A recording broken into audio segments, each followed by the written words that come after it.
స్వస్థత లేకుండా చాలా మంది వచ్చి ఉంటారు.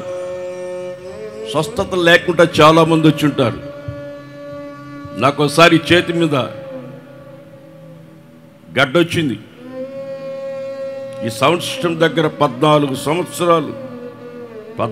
సంవత్సరాలు ఏసన్న గారికి సౌండ్ సిస్టమ్ పెడుతూ కూర్చొని ఆ పక్కనే యాంప్లిఫైర్లు పెట్టుకొని 14 సంవత్సరాలు తిరిగిన ఆ రేడియేషన్కి చేతి మీద గడ్డొచ్చింది.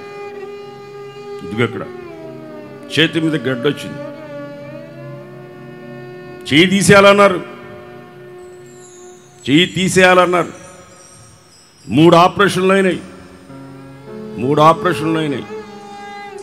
క్యాన్సర్ 4th స్టేజ్ అని చెప్పి దీన్ని చెక్ చేసి క్యాన్సర్ 4th స్టేజ్ అని చెప్పి 6 రోజులు పెట్టుకొని చెక్ చేశారు. తీసుకెళ్ళి ఆడ పెట్టారు. ఎవరో సంగతి నాకు అనవసరం. అప్పుడు నేనేం చేశాను తెలుసా? ప్రభువా, నీకు విరోధంగా ఏదైనా పాపం చేసి ఉంటే నాకు క్షమించయ్యా. చేసుంటా, మనిషి కదా. మన నీతి క్రియలు దేవుని దృష్టికి మురికి పేలికలతో సమానం. చేసి ఉంటా, మనిషిని కదా, చేస్తాను. దేవుని సన్నిధిలో పబ్లిక్గా ఆదివారం చర్చిలో నిలబడి ప్రభువా నన్ను క్షమించయ్యా బ్రతిమలాడా. దేవుని సన్నిధిలో కన్నీళ్లు కార్చా. ఒప్పుకుంటే ఏం చేస్తాడు? ఆయన స్వస్థపరుస్తాడు. ఏం చేస్తాడు? ఒప్పుకుంటే ఏం చేస్తాడు? చెప్పలా, మీరు మాట్లాడట్లా. ఒప్పుకుంటే ఏం చేస్తాడు? స్వస్థపరుస్తాడు. గట్టిగా చెప్పాలా? ఒప్పుకుంటే ఏం చేస్తాడు? స్వస్థపరుస్తాడు. మన దేశాన్ని ఆశీర్వదిస్తాడు, మనల్ని ఆశీర్వదిస్తాడు. నేను ఒప్పుకున్నా ఆయన సన్నిధిలో నేను ఒప్పుకున్నాను.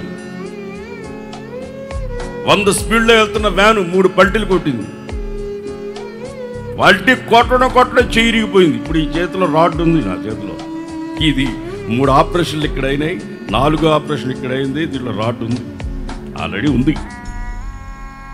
చాలామంది అడిగారు తీపిచ్చేసుకోని. అవసరం లేదులే అన్న. వద్దులే, అవసరం లేదు. ఇంకా ఈ భూమి మీద ఉండాలనే ఏం లేదు, నాకు అవసరం లేదులే. 3 పల్టీలు కొట్టింది నడి రోడ్లో. అప్పుడు దేవుని సన్నిధిలో ఏమడిగానో తెలుసా? దేవుని నేను, ప్రభా నేనేమన్నా పొరపాటు చేసి నన్ను క్షమించు. రోడ్డు మీద యాక్సిడెంట్ అయ్యి చచ్చిపోకూడదు. నేను ఇల్లు వదిలిపెట్టి వచ్చి ఇప్పటికి 31 సంవత్సరం అయింది. ఇప్పటికి నేను పడింది 4 సంవత్సరాల కిందట పడ్డా బండి నుంచి. అప్పుడు దేవుని సన్నిధిలో ఏమడిగాను తెలుసా? ప్రభా ఇంత సేవ చేసి దిక్కులేని సాగు రోడ్డు మీద సాగకూడదు. సమర్పించుకొని సన్నిధి కూర్చున్నా. నీ ముఖం తప్ప నాకు ఇంకేం తెలియదు. తల్లిదండ్రుల కుటుంబాన్ని విడిచిపెట్టి నీ దగ్గరికి వచ్చిన దైవ సేవకులు నడిపింపుని బట్టి నడుస్తూ ఉన్నా. యాక్సిడెంట్ అయి రోడ్డు మీద పడి చనిపోకూడదు. ప్రభా నిన్ను ఒక మనవి చేసుకుంటానయ్యా, నేను ప్రతిలాడుకుంటానయ్యా.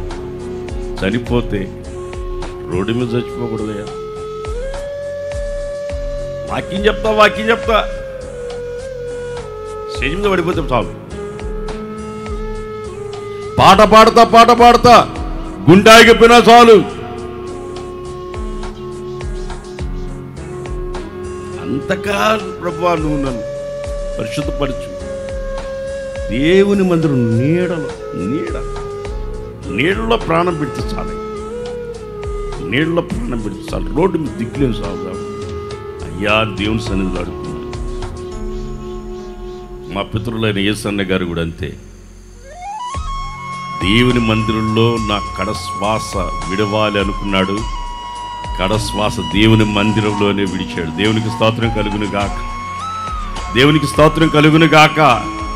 ఆయన నడిచిన మార్గంలోనే, మా పితరులైన దైవ సేవకులు నడిచిన మార్గంలోనే హోసన్న మినిస్ట్రీలో ఉన్న సేవకులందరూ నడుస్తూ ఉన్నాం. ఇదే అడిగాను దేవుని సన్నిధిలో, పశ్చాత్తాపడు దేవుని సన్నిధిలో. అయ్యా అడుక్కున్నాను దేవుణ్ణి, నేను స్వస్థపరుస్తానని.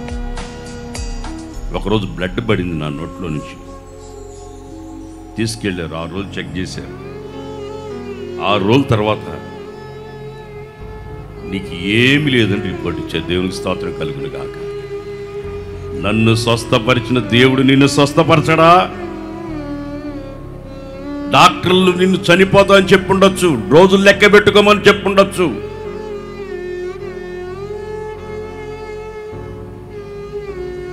ఈ చెయ్యి తీసేయాల్సి వస్తుంది అన్నాడు ఒక డాక్టర్ గారు.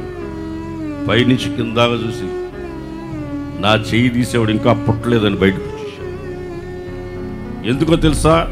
నేను ఆరాధిస్తున్న దేవుడు స్వస్థపరచు, నిన్ను స్వస్థపరచు యెహోవాను. పెద్దగా చెప్పండి, నిన్ను స్వస్థపరచు యెహోవాని ఆకాశము నుండి చూస్తున్నాను. నీ ప్రార్థన నేను ఆలకిస్తాను. నువ్వు ప్రార్థన చెయ్యి, నేను వింటాను. నీ ప్రవర్తన సరి చేసుకో,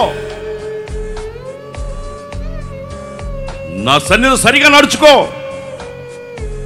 నీకు నేను స్వస్థతనిస్తాను, నీ దేశానికి స్వస్థతనిస్తానన్నాడు.